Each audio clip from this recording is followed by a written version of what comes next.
हमने मोदी जी को भेजा जाकर के 370 खत्म करना है, मोदी जी भूल गए और वहां जाकर के 370 खत्म नहीं कर पाए, 377 खत्म कर आए। अब उसका अच्छा बड़ा उल्टा होता है साहब इस देश में। अभी आपने देखा होगा योगी जी ने रोमियो स्क्वाड अपने देश में चलाया, बहुत से लोग बेरोजगार हो गए बेचारे जो पार्कों में बैठे रहते थे, कुछ काम ही नहीं बचा, आदमी करे तो क्या करे। लेकिन जो हिंदुस्तान के यार यंगस्टर्स ने कोसा है इस आदमी को, जिसका नाम योगी आदित्यनाथ है, अभी 15 दिन पहले उसकी खुद के ऊपर रोमियो स्क्वाड की नौबत आ गई। एक महिला चली गई, बोला मेरा इससे जो है टांका चल रहा है। तो ये देश है, इनमें कोसने वालों का प्रभाव पड़ जाता है। तब 4 पंक्तियां, अच्छा मोदी जी से कहा कि जाकर के 370 खत्म करना, वो भूल गए, 377 खत्म कर दी। इसमें यह होता है कि जेंडर का भेद नहीं रहता, आप चाहो तो समलिंगी विवाह कर सकते हो। उसके बाद 2 लड़कों ने शादी कर ली, शादी करके वो सबसे पहले जिलाधिकारी के दफ्तर में गए और जाकर के पूछा, डीएम साहब ये बताओ अगर हम दोनों में से एक रणवा हो जाए तो उसे विधवा पेंशन मिलेगी कि नहीं मिलेगी। मस्ती रहती है साहब यहाँ तो। अच्छा जब शादी करके दोनों आए घर पे, तो सबसे पहले आप देखते हो कि माताएं आरती उतारती हैं, ननदें सलाम करती हैं, जेठानियां प्रेम करती हैं। तो दोनों आए, अब चूंकि शादी की थी तो इसलिए एक शेरवानी वगैरह पहन के आया, दूसरा साड़ी वाड़ी पहन करके आया, घूंघट उंगट लगा करके। अब मजा लेना, सिनेरियो मंजर कशी देखना पंकज भाई, मंजर कशी बहुत बेहतरीन है इसकी। मंजर देखिए सामने, सीन फील कीजिए। ननदी भी उसे देख के खामोश हो गई। सबसे पहले नंद आई, भाभी आई, भाभी आई, भाभी आई, जैसी देखा मुंह बंद। ननदी भी उसे देख के खामोश हो गई, जेठानी बड़ी शेर थी खरगोश हो गई, जेठानी बड़ी शेर थी खरगोश हो गई। सासू ने बड़े प्यार से घूंघट जो उठाया, सासू ने बड़े प्यार से घूंघट जो उठाया, मूछे बहू की देख के बेहोश। ये सारी स्थितियां इस देश में होती रहती हैं। बहुत बहुत अभिनंदन करता हूं। अच्छा आगरा के पास आया, फिरोजाबाद जब क्रॉस किया, 4 पंक्तियां मैंने फिरोजाबाद जैसे बहुत ही पवित्र शहर को सलाम करने के लिए कहीं, हिंदुस्तान में जहां कहीं भी पढ़ी, युवाओं ने बहुत मन से सुना। 4 पंक्तियां वो भी सुन लीजिएगा। सुहाग नगरी को प्रणाम करता हूं, और अगर आपके दिल तक पंक्तियां पहुंचे, आपके दिल पर दस्तक दें, तो तालियां बजा करके सूचित कीजिएगा।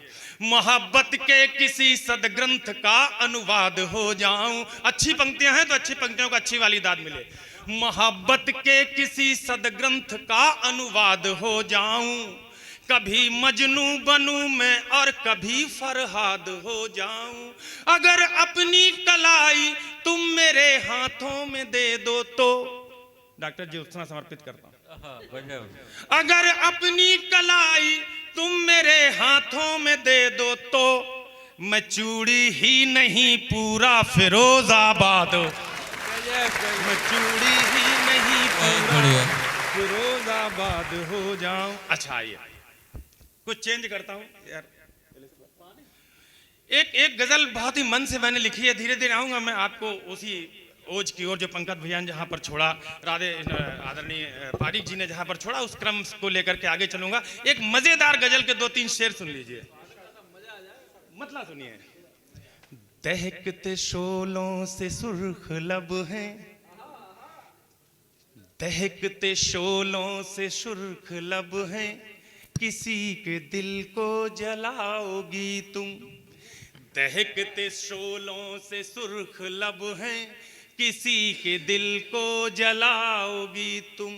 घिरे हैं जुल्फों के स्याह बादल, कहां पे बिजली गिरा। क्या बात है, वाह जिंदाबाद जिंदाबाद। ये पानी डाल दिया इसने ला करके। अगला शेर सुनिए। एक खेल होता है, प्राय बच्चे खेला करते हैं, लुका छिपी। मैंने ये कहा है कि आशिक माशूका से कह रहा है कि हमारे साथ लुका छिपी न खेला करो, और क्यों नहीं खेला करो इसका तर्क बहुत सुंदर उसने दिया। आनंद आए तो तालियों के साथ उठाना। भैया सुनना। लुका छिपी तुम न खेलो मुझसे, छिपा तो लोगी बदन को माना। लुका छिपी तुम न खेलो मुझसे, छिपा तो लोगी बदन को माना, बदन से चंदन की आ रही जो, कहाँ वो खुशबू छिपाओगी तुम।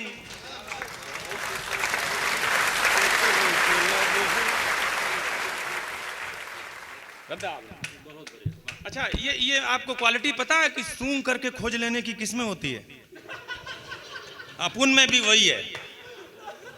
लुका छिपी तुम न खेलो मुझसे, छुपा तो लोगी बदन को माना, बदन से चंदन की आ रही जो, कहाँ वो खुशबू छिपाओगी। और एक मजे का शेर, इस पर देखना जरूर मजा आएगा।